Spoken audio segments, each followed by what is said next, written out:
And it is a new day on Capitol Hill, and some say this would not have been possible if it hadn't been for the birth of the Tea Party movement. Now, Republicans took back the House earlier today, and as some of the new members told me last night, they are not wasting any time in trying to push forth their agenda for the American people. And in the Senate, life is going to get a little more difficult for Prince Harry Reid now that he is no longer having his cushy majority. Joining me now with reaction, two new freshman senators who had the support of the Tea Party movement. From Utah, Senator Mike Lee, and from Wisconsin, Senator Ron Johnson. All right, you guys getting used to the name Senator? Yeah, just barely. It's a little easier to swallow than Senator-elect, but one way or another, I'll take it. Okay. Well, look, Congressman Lee, look, you replaced longtime Senator Bob Bennett out there in Utah. And it's interesting. How important do you think it is that you basically listen to the Tea Party, which really helped bring you to power? Well, look, the Tea Party movement's importance to this country's political future cannot be overstated. This is a political phenomenon that's here to stay, and it stands for the proposition that the federal government has become too big and too expensive. We need to proceed with a balanced budget amendment, and that's I think, the first leg in the stool that the Tea Party movement is going to set up for us. And we desperately need that right now. Ron Johnson, I look at you in the state of Wisconsin, and you knocked out an incumbent senator by the name of Russ Feingold. No small task. You come from a state that elects a lot of Democrats. Are you thinking at all about the impact of your votes on the state of Wisconsin? Well, hello, Sean. Thanks for having me on. Absolutely. What affects Wisconsin is going to affect the nation. And I agree with Mike. The primary problem, the root cause of our problem, is the expansion of government. And I think that is what the Tea Party stands for, is the limitation of the size and the scope of the federal government. And if we can begin to limit government, we can get the economy growing again, and that will have positive influence not only in the nation but also in the state of Wisconsin. And that was pretty much my message during the entire campaign. Well, let me ask both of you this question. Mike Lee, I'll start with you.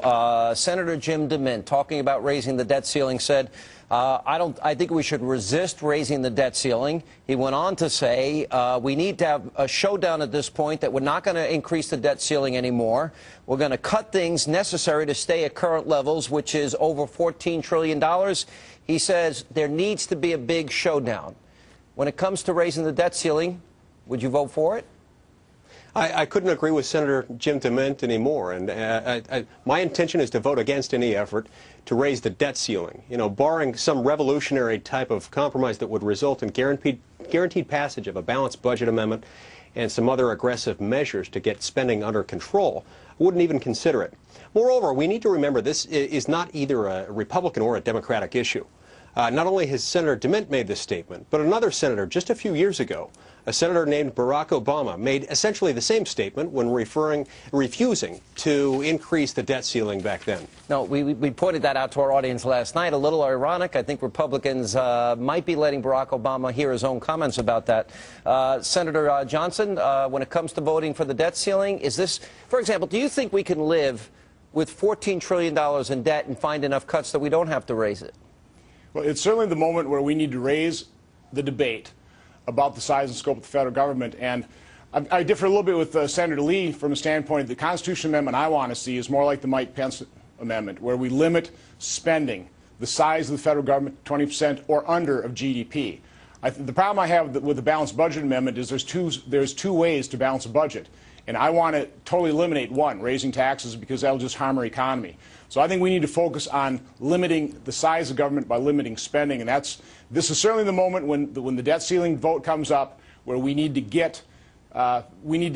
raise that debate about limiting the size and scope of the federal government. All right, Mike Lee, or Senator, I need to get your title correct here. Mike works just great. We used to have Jim Trafficant on years ago, and I'd say, Congressman, he goes, stop insulting me. No, look, it's an honor. You've worked hard to achieve this goal.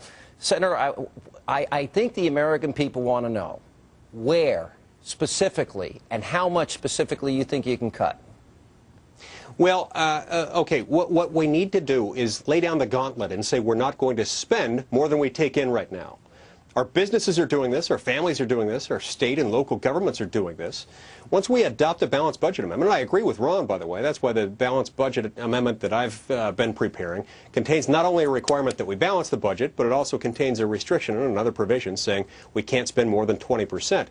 Once we lay down the gauntlet right there and just say we're not going to do this anymore, then we can start looking at categorical across-the-board cuts. And nothing can be held sacred. Every department, every program has to be on the table. And that means defense?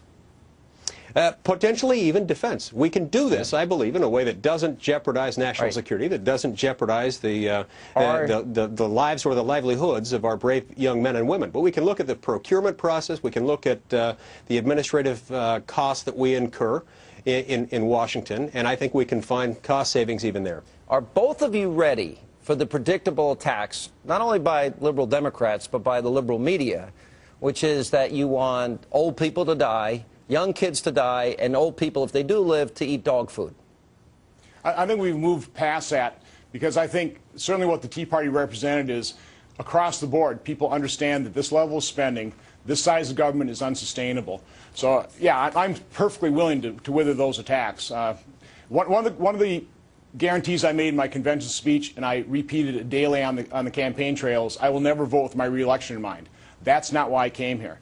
I came here to attack this problem, to address a problem of outsized government, and I'm happy to suffer the consequences. All right, gentlemen, congratulations on your new positions. We'll be watching very closely in the days, weeks, and months ahead. Thank you for being with us. Thanks for having us on. And coming up, the architect Carl Rove is right here in studio to explain